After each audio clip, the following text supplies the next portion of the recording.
Hiya, today we are making Easter eggs. So I know some of you may be struggling to get to the shops, you may be struggling to get Easter eggs. It might be that you have to have a certain type of chocolate, but you can't get an Easter egg with that type of chocolate because the shop that you normally get it from is shut, whatever it is.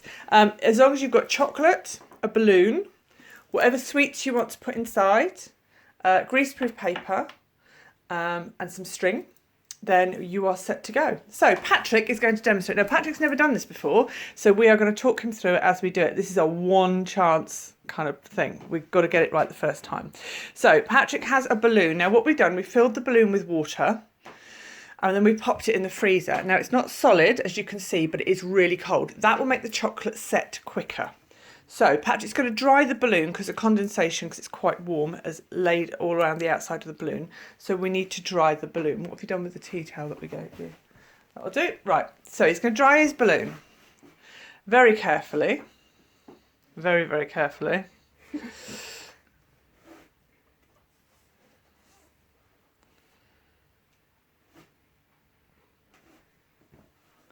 Okay, now he's going to hold it by the string. Now this is 2 large bars of chocolate, not the huge bars, but just the larger bars. And he's going to very carefully drop it in, place it into the chocolate, keeping the string out. So wrap that around your hand. And then he's going to roll it around in the chocolate so the whole balloon is covered. Now the reasoning behind us doing, now you can make chocolate bowls for this as well, which is quite nice if you stop at that point. The reason behind us freezing it is that it allows the chocolate to harden quicker. So right down. Oh, look at that. So we're just going to take it right down. Now you've got a spoon as well, so what you can do is you can spoon some over the top if you want to make sure you've covered your balloon. Try not to get your string involved. I should actually have cut that piece of string off, shouldn't I?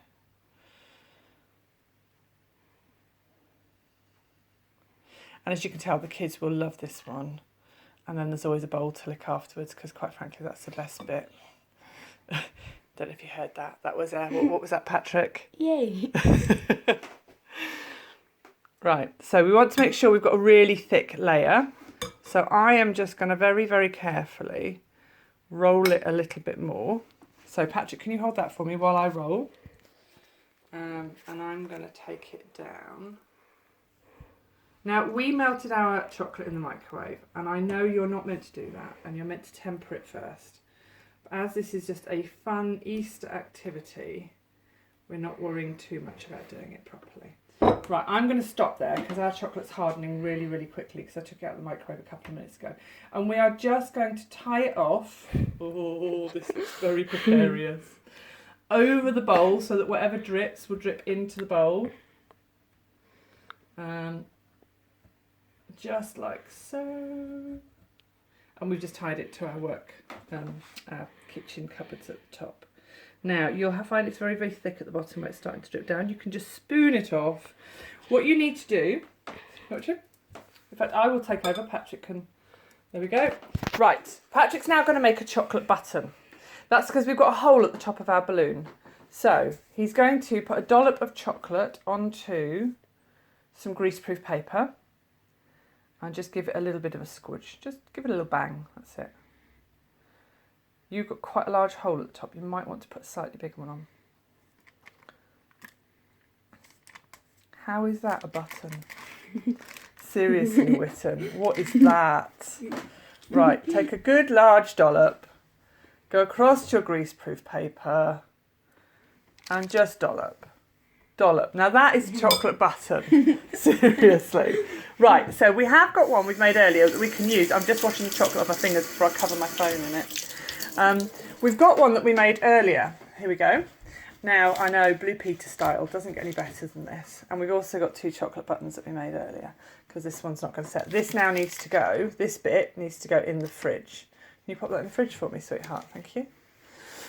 Now, we've got one that we made earlier. As you can see, we've got it standing on a glass. As it's not tempered, so it's not going to be nice shiny chocolate that snaps. It's just going to be a little bit of fun. So what we're going to do is Patrick has got some sweeties and Patrick is going to pop the sweeties inside the egg because they're going to be the treat. I don't know if any of you remember, nowadays the sweeties come separately. I'm sure when I was a child that the sweets came in the actual egg, but maybe that's just me. And they weren't in little packets either, they were loose, so when you smashed it open they went everywhere, but maybe I'm just imagining things.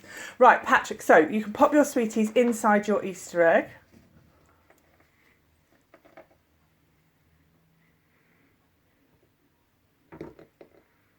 There we go. And again. Oh, try not to shove too many in at once. Now, what he's going to do with some of this chocolate that we've got here, he's going to put a little bit of chocolate around the edge, very carefully. So it's almost going to be a kind of glue. Just get a little bit more on the spoon, darling. You've been very delicate today. You're not normally this delicate with chocolate, are you? Yeah. There we go, just like that. And then he's going to pick up his chocolate button, which we made earlier. Again, Blue Peter style. Okay, pick up his chocolate button that he made earlier. And he's going to pop it on the top. Okay, so Patrick has glued his chocolate button onto the top, so that will seal. I'll now pop that one in the fridge in a minute. But I want to go back a step, and we're going to show you how to get the balloon out of the middle of your Easter egg, because obviously you don't want an Easter egg that's full with a water-filled balloon. Okay, so Patrick is going to be standing at the sink. He's holding it with some just normal tissue paper just to stop him from melting the chocolate with his hands. He's going to hold it, gently tip it over the sink, and I am going to cut the end off the balloon. Now we're doing it as a two-man job because it tends to shoot everywhere. So, you ready? Woohoo! There it goes. Keep it tipped forward or it'll go all over the chocolate. So it will reach a stage where there's just ice left in the chocolate. And then what we did was we've just put it on top of a glass. So here we've stood it on top of a glass upside down. As you can see, the remains of the balloon are in the bottom, just to let the last of the ice drain out as it melts. And then you can just pull the balloon out and it easily pops out of a little hole at the top. Where are we? I'm trying to get you there. Hang on, Patrick. I'm not getting... Oh, there we go. That's where we were going. So... stand it up for me. So as you can see, the balloon has now disappeared inside, but when you turn it upside down, it will come out. So that's how to make your own Easter egg, and you can decorate the outside. What you can also do, we have here a piece of tin foil that we've decorated with Sharpies, and the idea is we can pop our Easter egg that we have just made. Patrick, could you do me a favour? Could you hold on to that for me for a second? That's it. And we can just wrap our Easter egg up, and then it looks...